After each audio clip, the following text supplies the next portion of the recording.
You're listening to Soap Dirt, the latest in television entertainment news. Hey, Days of Our Lives fans, I've got your 2-week spoilers from Monday, August 5th, all the way through Friday, August 16th. We've got Fiona pushing Xander, John Black rescued, and Mo Money, Mo Problems for the latest Kiriakis air. If you are not following us, please reach down, smash that subscribe button. It's me, Belinda from Soap Dirt, and we're going to dive in with everything coming these 2 weeks, starting with the action on Monday, August 5th. Marlena Evans is very worried about what John Black has been up to. He's supposed to be back from Greece because patches, but he's not. Well, guess what? Chad and Jack are knocking in doors, and they are over in Poplar Bluff off of Clyde Weston's hometown, and they find John Black unconscious, tied up, looking to be in bad shape. There's a spoilers photo from this week that has him back in Salem at the hospital getting checked out by Marlena, I'm sure, and Kayla. Meanwhile, Kayla comforts Stephanie, who is very upset over Everett's death. And Alex and Brady are doing some bonding at the pub while they're doing some boozing. They got lots to say about Teresa Donovan and how dirty she did both of them and how they both should have known better. I'm sure Alex is going to be full of a lot of, oh, Brady, I should have listened. And Brady's going to be full of, I don't blame you for not listening. Teresa has pulled the wool over my eyes many times. Tuesday, August 6th, crazy Connie Vaniski is still plotting revenge over Leishan's murder. Maybe she should go turn herself in. That would be the revenge since she's the one who murdered him. But instead, she thinks that Gabby and Stefan need to pay. Meanwhile, Gabby is ranting while Stefan is listening and stressing out. This is more about Ava at work. Ava is at the bistro with them, a very tense scene. Paulina wants some answers from Jada about the investigation into Rafe's stabbing, and she tells him everything's tied up in a bow. We have a suicide note with a confession. We have some material evidence in the form of bloody gloves. We have a dead perpetrator. We have a bottle of pills. It all just seems perfect, like an episode of Law and Order, maybe a little too perfect because Jada is going to question it. Stephanie is back in the apartment where Alex is across the hall, and she does talk to him at the pub about being upset that Everett is dead. They are now both single. They are both very upset. We'll see what ensues. Wednesday, August 7th, Fiona and Brady, not only are they drinking, but they are making out and they are hitting the sheets at last. Fiona has been hinting that she would like to take a little ride on much younger Brady, who of course is creeped out that she's Xander's mom, but not so creeped out that he won't crawl into bed with her while drunk and do the deed. Hattie and Bonnie spend time together at the pub. Wonder if these two will find some trouble.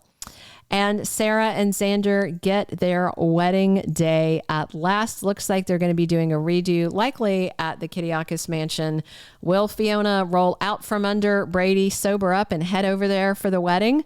I think she's going to cause more trouble because she doesn't want Xander getting married right now. And she and Sarah already bickered about it. Abe and Kate make a formal job offer to Leo Stark. Is he going to be the writer for Body and Soul? That's what I've heard. Thursday, August 8th, Brady is completely stunned because Tate Black is back in Salem. He's supposed to be at lacrosse camp, but maybe Tate is tired of the ruse. And now that Teresa is arrested and trying to work out a plea bargain, maybe he decided that they really can't throw shade at him for skipping lacrosse camp. So, it'll be interesting. I don't know if he intends to be caught and he's just like, screw it, I'm back in town, or if he just gets caught when he snuck back to town. Andrew has advice for his boyfriend, Paul Narita. And of course, Paul is very worried about his dad, John Black. Jack and Chad notice a woman eavesdropping on them. This is Marin, who is Abby, or maybe not Abby. We don't know. It's AnnaLynne McCord's character. I know a lot of people have assumed that she is part of the new doctor's family, Dr. Green, simply because Days posted a behind the scenes photo of her with a couple of actors in that new family they've added to Salem. First of all, that means nothing. They might have all just been shooting on set that day. Second, Days might have done it on purpose to try and derail people from figuring out that definitely could be Abby. Sophia is continuing to torment Holly, and she wants to know why. That's not going to go well. Friday, August 9th, Johnny and Chanel have a run-in with Connie, which is uncomfortable. That's very strange. I mean, how much overlap did they have with Li Shin? What? That's just random. A lot of fans aren't too happy about Connie and think she needs to go. Honestly, her acting's not that bad, but it does need to wrap up soon. Alex and Stephanie comfort each other as he tries to move on from his hurt and his rage at how dirty Teresa did him. Speaking of doing people dirty, Stefan is guilt-ridden, and he is considering telling Gabby that he slept with Ava. If he asks Ava's opinion, she's going to say, hell to the nah, keep it zipped, but I think he is going to blab. And Jada tells Paulina she feels guilty about Everett's death and how it all went down.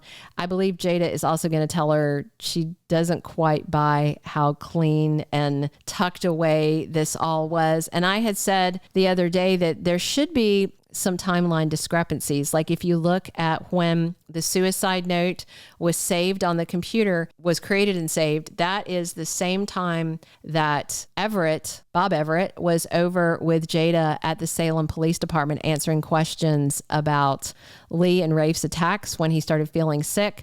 And that digital footprint should be something that they mention. We'll see. The week of August 12th through 16th, we've got Connie's increasingly erratic behavior drawing attention to her in a way she won't like that may have Jada re-examining everything. When Stefan finally comes clean to Gabby, she explodes and claps back on him in a way he is not expecting. Jada is going to take a close second look at the all too convenient evidence against Everett again for the Rafe stabbing, and she is still questioning Li Shen's murder because he only confessed to the one, as far as I remember in the note.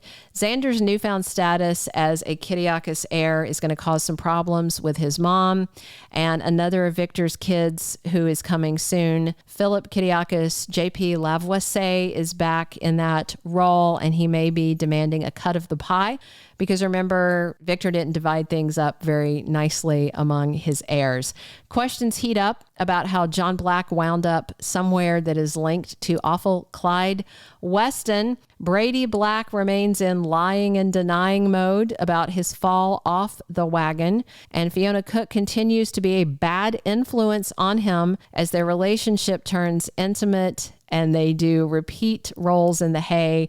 Everything gets sketchier. Xander's going to be so mad when it all comes out, but I don't know if Brady's going to apologize or just laugh in his face. It's not like Brady and Xander have ever been besties.